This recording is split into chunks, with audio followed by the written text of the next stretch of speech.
यह नौजवान पूरे 3 दिन और 3 रात तक पेड़ पर छिपा रहा, सिर्फ इसलिए ताकि वह जापानी गश्ती दस्ते से बच सके। तभी एक जापानी सिपाही अचानक पेशाब करने की इच्छा से उसी पेड़ के नीचे आ गया, मगर तभी अनहोनी हो गई। उसकी पानी की बोतल से एक बूंद सीधी उस सिपाही के सिर पर टपक गई। सिपाही तुरंत चौकन्ना हो गया, लेकिन उसके कुछ समझ पाने से पहले ही नौजवान पेड़ से कूद पड़ा और उसे जोर से दबोचकर गला घोंट दिया, जब तक कि उसकी सांसें थम न गईं। कुछ ही देर में जापानियों ने लाश देख ली। बाकी सिपाही तुरंत सतर्क हो गए। वह जमीन से अचानक बाहर निकला और एक जापानी को मार गिराया और बंदूक तानकर इधर उधर तलाश करने लगे। नौजवान समझ गया कि अब छिपना मुश्किल है। दूसरा सिपाही डर के मारे गोली चलाने लगा, लेकिन नौजवान ने फुर्ती से अपनी छुरी फेंककर उसे भी खत्म कर दिया। मगर गोली चलने की आवाज से पूरा दुश्मन कैंप सचेत हो गया और सभी उसकी ओर टूट पड़े कि एक गोली उसके शरीर में लग गई और वह गिर पड़ा। गोलियां उसके आसपास सीटी बजाती निकल रही थी। कुछ ही दूर भागा था। नौजवान ने जान बचाने के लिए भागना शुरू कर दिया। तभी सामने उसे एक नदी दिखाई दी।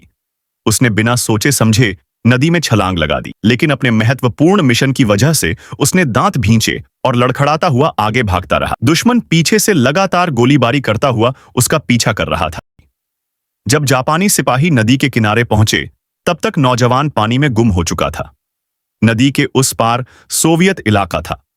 वहां गश्त कर रही एक महिला अधिकारी को नदी किनारे बेहोश पड़ा नौजवान मिला।